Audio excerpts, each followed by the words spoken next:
আমরা প্রতিদিনই সকালে উঠে ঘুম থেকে উঠে ভাবি যে কবে আমাদের লাইফের উন্নতি হবে, কবে আমরা ধনী হতে পারবো। ধনী হতে গেলে শুধু স্বপ্ন দেখলেই হবে না, বা শুধু কাজ করলেই ধনী হওয়া যায় না। তাহলে যারা গাধার মতো পরিশ্রম করছে তারা ধনী হয়ে যেত। তাই 2025 সালে ধনী হতে গেলে আপনাকে 2025-এর সেরা 12টি অভ্যাসের কথা বলবো।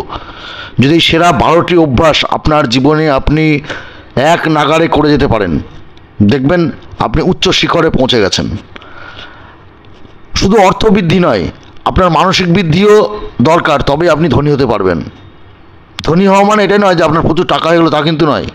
ধনী হতে গেলে আপনার মানসিক বৃদ্ধিও দরকার, কারণ প্রচুর টাকা হয়ে গেলে সেটা কোথায় ইনভেস্ট করতে হবে, কীভাবে টাকা থেকে কীভাবে টাকা বানাবেন, সে বুদ্ধি তো আপনার দরকার। তো সেই 12টি অভ্যাসের কথা আপনাকে বলবো আজকে।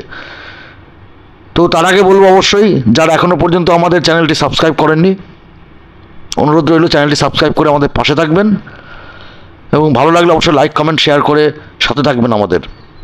তো আলোচনা করা যাক আজকে সেই মূল্যবান 12টি বিষয় যেটি আপনি 2025 সালে আপনাকে ধনী হতে সাহায্য করবে এবং আর্থিকভাবে সচ্ছল হতে আপনাকে সাহায্য করবে। তো প্রথম পয়েন্টে কি বলবো, ভয়কে দূরে রাখুন, ভয়কে জয় করুন সবসময়ের জন্য।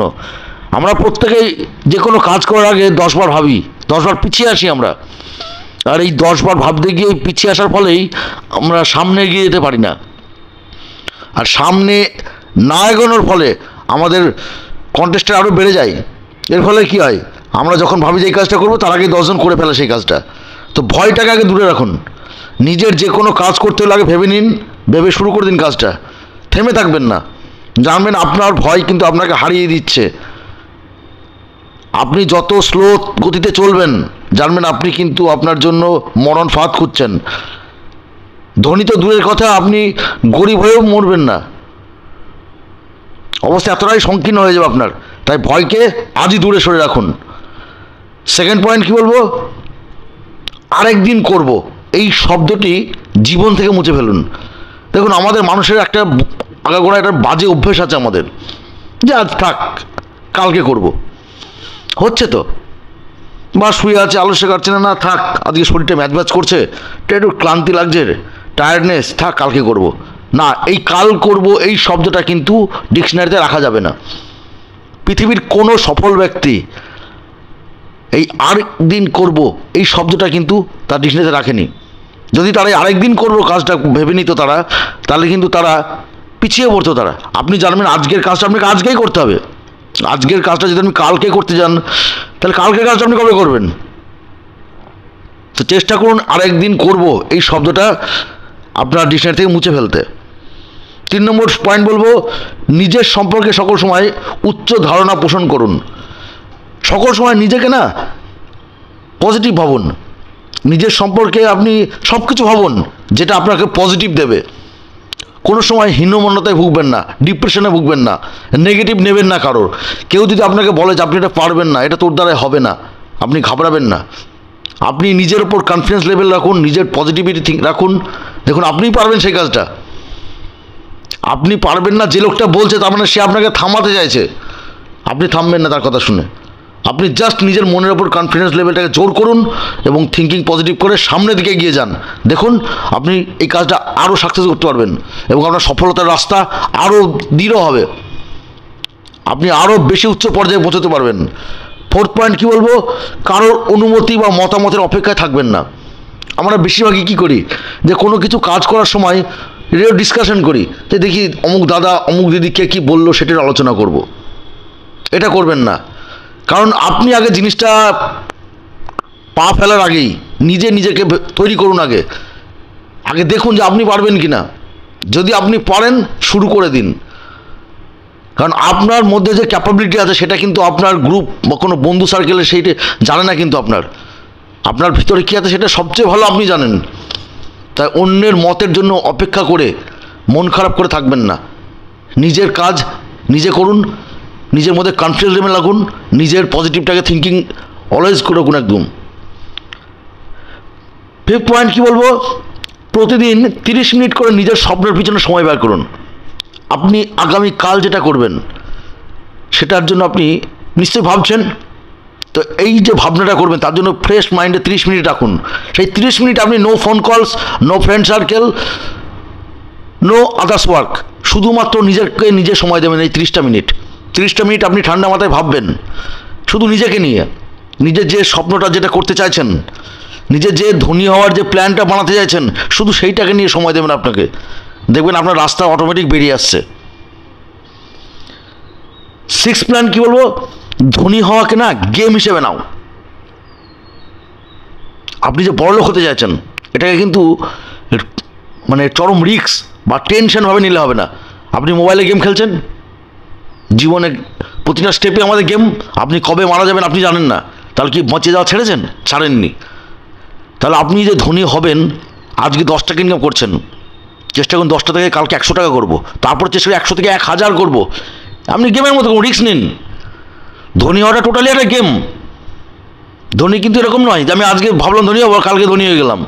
ধনীটা হওয়াটা টোটালি গেম প্ল্যানিং।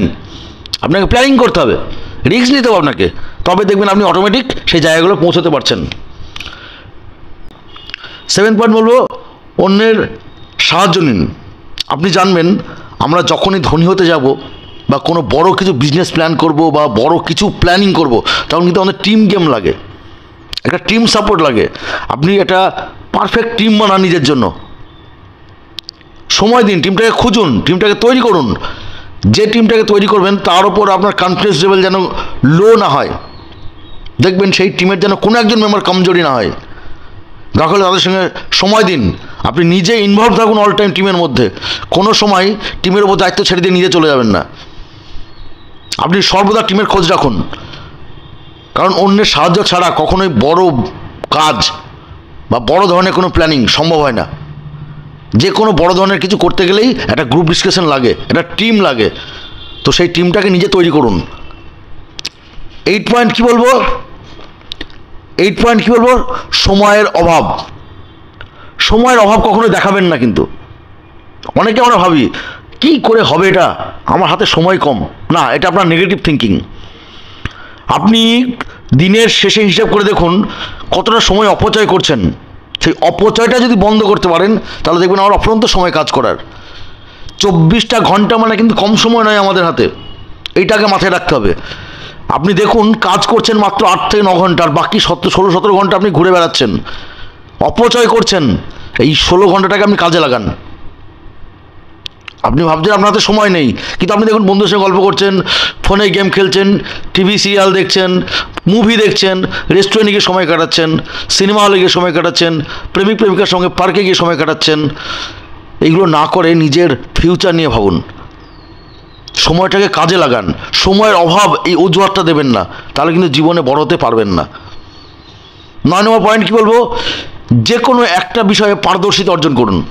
দেখুন, জুতো সেলাই থেকে চণ্ডীপাঠ জানলে কিন্তু তার জীবনে কিছু হয় না, এটা চরম বাস্তব জিনিস। যে লোকটা সব কাজ জানে না তার দেখবেন আদৌ ভাত হয় না।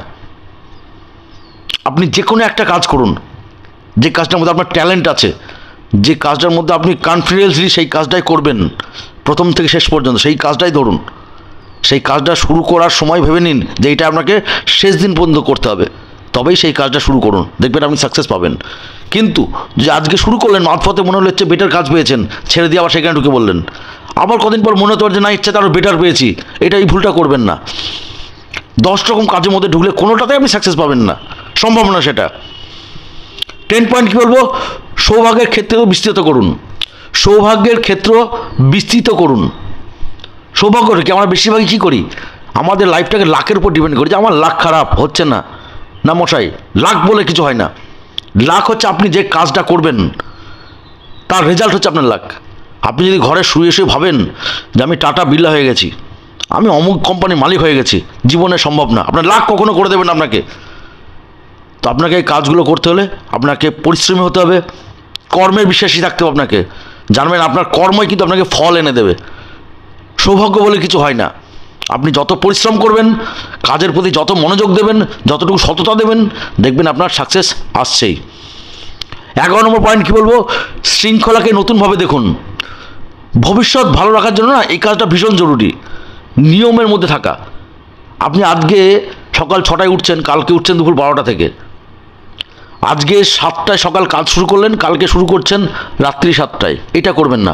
একটা ডেইলি রুটিন করবেন, নিয়ম মাফিক, যে প্রতিদিন আপনার এই টাইম থেকে এই টাইম কাজগুলো হবে, আপনার একটা শিডিউল থাকবে আপনার। এই শিডিউলটা যদি আপনার ঠিকঠাক থাকে কন্টিনিউয়াসলি, দেখবেন আপনি একটা রিচ থেকে আরও রিচ হয়ে যাচ্ছেন, কোনো শক্তি নেই আপনাকে আটকানোর। লাস্ট পয়েন্ট কী বলবো, নিজের উপর নির্ভরশীল হন। এটাই কিন্তু সবচাইতে বড় পয়েন্ট আমাদের, যে কোনো পড়াশোনার ছাত্রদের ক্ষেত্রেও তাই, একজন বড় ব্যবসায়ীর ক্ষেত্রেও তাই, একজন সার্ভিসম্যানের ক্ষেত্রেও তাই। সে যদি নিজের ওপর নিজে নির্ভরশীল না হয়, সেলফ ডিপেন্ডেন্ট যদি না থাকে, সেলফ কনফিডেন্স যদি লো থাকে তার, তাহলে কিন্তু কখনোই সে কোনো জায়গায় সাকসেস পাবে না। কারণ আপনি জানবেন, আপনি যখনই অন্যের ওপর নির্ভরশীল হবেন, তখন সেই ব্যক্তি কিন্তু তার হাতে লাটাই সুতো দিয়ে আপনাকে ঘোরাবে। কিন্তু যদি আপনি আপনার নিজের ওপর নির্ভরশীল হন, আপনি দেখবেন আশেপাশে যারা আছে তারা আপনার থেকে দূরে থাকবে, কারণ তারা জানছে যে আপনি ট্যালেন্টেড এবং আপনার মধ্যে কাজ করার ক্ষমতা আছে, তাকে ছাড়াই আপনি এই কাজটা করতে পারবেন। অটোমেটিক সে দেখবেন 10টা হাত আপনার দিকে চলে আসছে। আর যদি আপনি দুর্বল হন নিজে, যে 10টা হাত আজকে আপনার পাশে ঘোরাফেরা করছে, দেখবেন নিমেষে সরে যাচ্ছে তারা নিজের আখের গুছিয়ে নিয়ে। তাই প্রথম এবং সর্বশেষ এবং সবচেয়ে গুরুত্বপূর্ণ পয়েন্ট হচ্ছে নিজের উপর সকল সময় নির্ভরশীল হবেন, অন্যের উপর সব কিছু ছেড়ে দেবেন না। তো এই যে 12টি পয়েন্ট বললাম, এটা শুধু 2025 নয়, আপনি যদি আজীবন কাল মেনে চলতে পারেন, দেখুন আপনাকে ধনী হওয়া থেকে কেউ আটকাতে পারবে না। পৃথিবীর কোনো শক্তি নেই যে আপনাকে একজন সফল বিজনেসম্যান বা সফল কোনো ধনী ব্যক্তির তালিকায় থেকে বের করে দিতে আপনাকে। ধনী হওয়া কিন্তু সহজ কথা নয়। ধনী হওয়া মানে শুধু কটা টাকা ইনকাম করে নিলাম, প্রচুর ব্যাংক ব্যালেন্স ছিল, তা কিন্তু নয়। টাকা দিয়ে টাকা ইনকাম করার যে ক্যাপাসিটি, এটাই ধনীরা করে। ধনীরা কিন্তু টাকা নিয়ে এসে ব্যাংকে জমিয়ে রাখে না, যা দিয়ে 10 লাখ ইনকাম করলে সে ব্যাংকে সেভিংস করলো, তারা কিন্তু তা করে না। তাই 10 লাখ টাকা থেকেই 10 কোটি টাকা করার টার্গেট নেয় তারা, রিস্ক নেয় তারা, তার ফলে তারা এই জায়গায় পৌঁছয়, রিস্ক থেকে আরও নিচে হয়। তো বন্ধুরা, যদি ভালো লাগে আমাদের তথ্যগুলো, অবশ্যই আমাদের চ্যানেলে লাইক, কমেন্ট, শেয়ার করে জানাবেন, এবং অনুরোধ রইল আমাদের চ্যানেলে সাবস্ক্রাইব করে অবশ্যই পাশে থাকবেন। আগামী দিন আরও ভিডিও আনার চেষ্টা করব আমরা, এবং কেমন লাগলো এই তথ্যগুলো আমাদের কমেন্ট বক্সে অবশ্যই জানাবেন। এবং আশা রইল আজ থেকেই হয়তো আপনারা শুরু করবেন এই নিয়মগুলো। ধন্যবাদ।